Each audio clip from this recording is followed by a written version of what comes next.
Hello, hello, meu tchutchu, hello, minha tchutchuca, que bom que você voltou, cara, mais uma vez estamos aqui e vamos dar sequência a essas aulas sobre genética mendeliana. A gente já começou, ó, moçada, a gente já começou a falar sobre o experimento de Mendel, falamos sobre a primeira fase, que foi a fase de purificação dos fatores. Agora a gente vai começar a brincar sobre a segunda e a terceira fase do experimento de Mendel, tá legal, moçada? Vamos nessa, chega junto!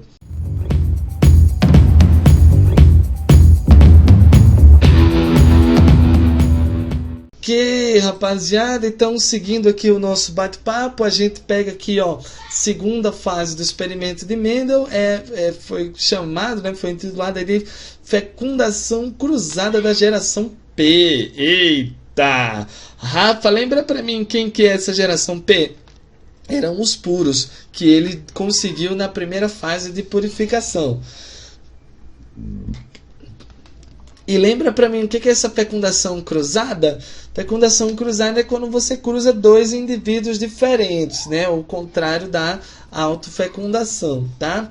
Então a fecundação cruzada vai ser feita de forma artificial. Eu vou pegar um pincelzinho lá, vou tirar grão de pólen de uma, vou levar esse grão de pólen para a flor da outra, tá? E aí o que eu vou ter aqui, ó?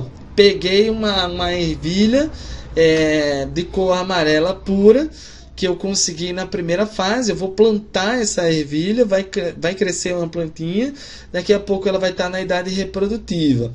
Vou fazer a mesma coisa agora, moçada, com uma ervilha amarela, né? Uma ervilha verde, só que dessa vez uma verde pura. E aí, nesse caso, plantei, cresceu plantinha, chegou em idade reprodutiva. O que eu faço agora, Rafa? Tranquilinho, moçada. Vou pegar grão de pólen daqui, vou pegar grão de pólen daqui e vou fazer a tal da fecundação cruzada. A partir dessa fecundação cruzada, você vai ter alguns descendentes aqui na conversa, né? Então, um dos descendentes apresentava uma semente amarela, outros descendentes, de novo, semente amarela, mais uma vez semente amarela, mais uma vez semente amarela. Nossa, Rafa, todo mundo nasceu amarelo? Todo mundo nasceu amarelo. E a característica verde? A característica verde, ela não se manifestou nessa geração que vai ser considerada a geração híbrida, que foi o resultado do cruzamento entre duas linhagens puras, né? Então, todos os descendentes apresentam sementes amarelas e a galera vai acreditar que essa aqui é a tal da geração híbrida na conversa, tá? É sempre bom lembrar que essa geração aqui, ó, é a nossa conhecida geração P, os puros, e essa geração é a geração nova, conhecida como geração F1, que são os nossos híbridos aí na conversa, tá?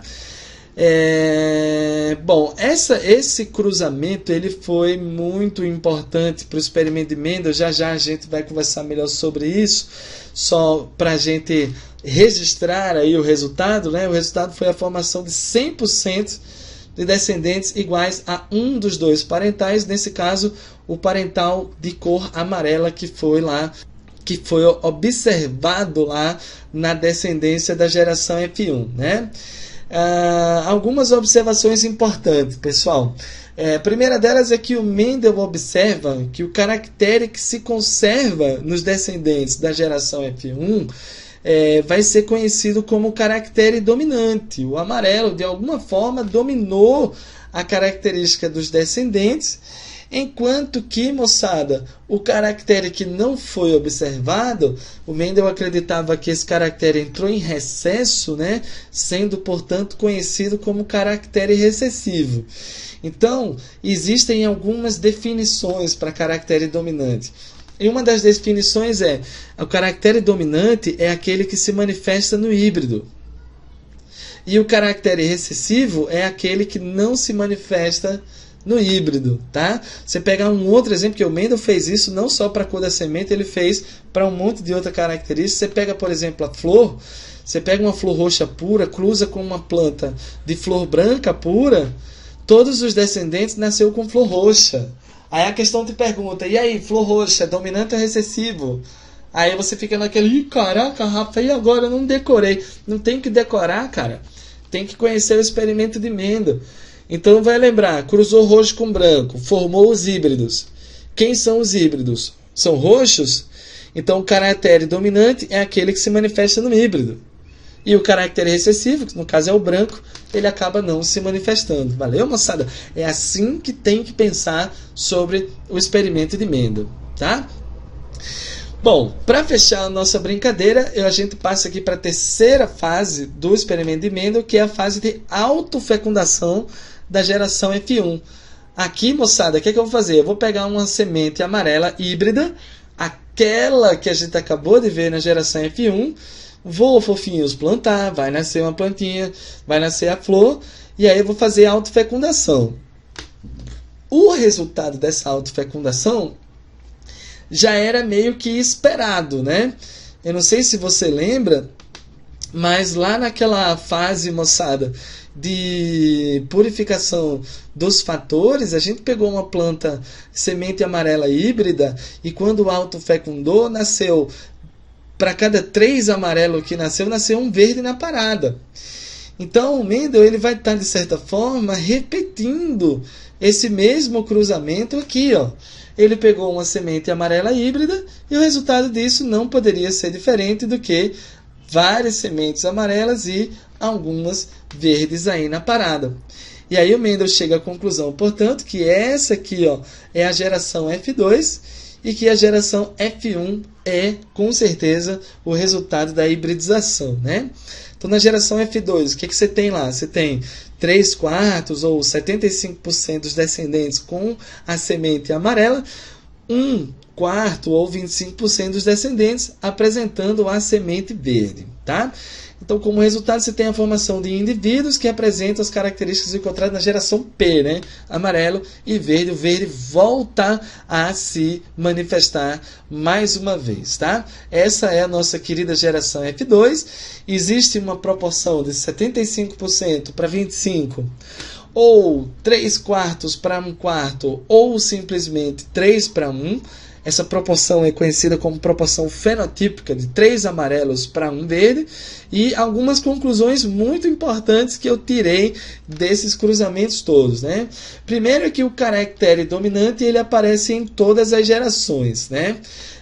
O caractere dominante ele aparece na geração P, aparece na geração F1, 100%, e aparece na geração F2, com 75%. Aí o Mendel começa a pensar no seguinte, cara, se são um tal de uns fatores que determinam as características, é possível que exista um fator dominante que determina o caractere dominante. Nesse caso, o caractere dominante para a cor da semente era o amarelo. Então, existiria um fator dominante que determina a cor amarela. São ideias que o Mendel vai tendo, né? E o caractere recessivo, ele aparece na geração P dos puros, entra em recesso na geração F1, que é essa aqui, ó, e volta a aparecer na geração F2. Então o Mendel começa a imaginar que existe também um outro fator para a determinação da cor verde, né? Então esse seria o fator recessivo que determinaria a cor verde, né? Só para ficar mais, só para a nível de ilustração, o Mendel utilizou uma letra maiúscula para se referir ao fator dominante e usou uma letra minúscula para se referir ao fator recessivo que determina lá, moçada, o caractere recessivo, tá?